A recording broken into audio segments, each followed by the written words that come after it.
Haalli fayyaa pirezidaantii naannoo Oromoo obbo Shimelis Abdiisaa baay'ee kan nama yaaddessudha.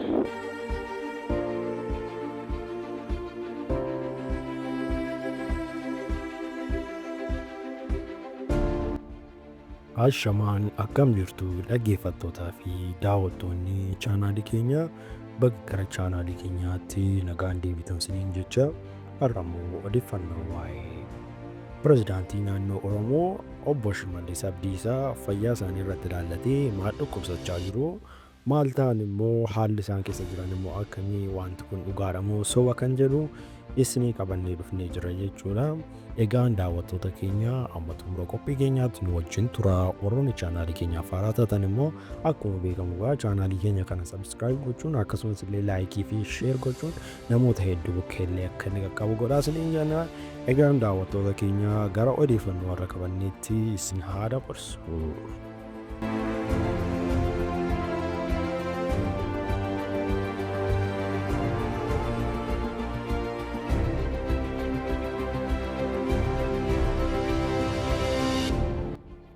Egaan daawwattoota keenya akkuma isin beektanii gidduu kana waa'een obbo Shimelis Abdiisaa waa'ee fayyaa isaanii irratti ilaallatee wantoonni hedduun sooshaal miidiyaa kanarratti maxxanaa jiru jechuudha.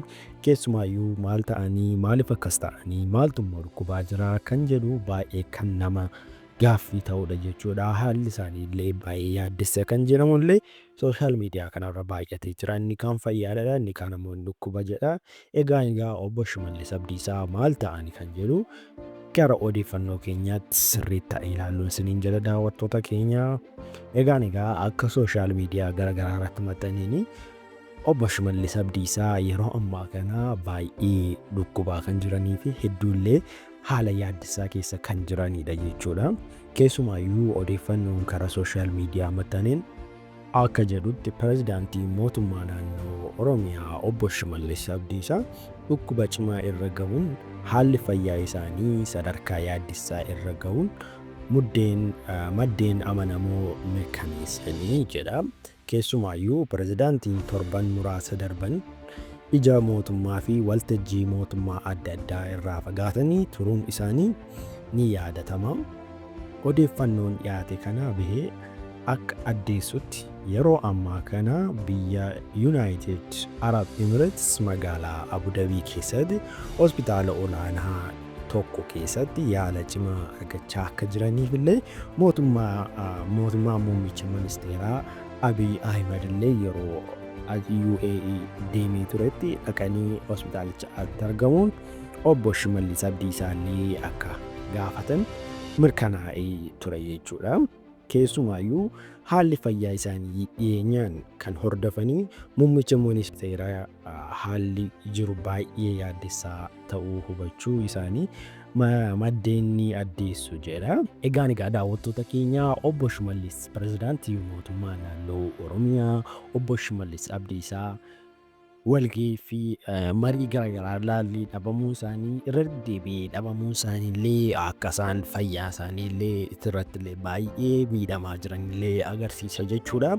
Kuni mallattoo obbo Shimelis Abdiisaa yeroo ammaa kana fayyaan isaanii hubamee akka jiru illee kan mul'isudha jechuudha daawwattoota keenya. Egaan daawwattoota keenya jala murree yoo keenye yeroo ammaa kana obbo Shimelis Abdiisaa baay'ee dhukkubaa kan jiranii fi akkasumas illee rakkoo hedduu keessa kan jiranii yaala guddaan illee akka taasifamaa jirudha jechuudha daawwattoota keenya.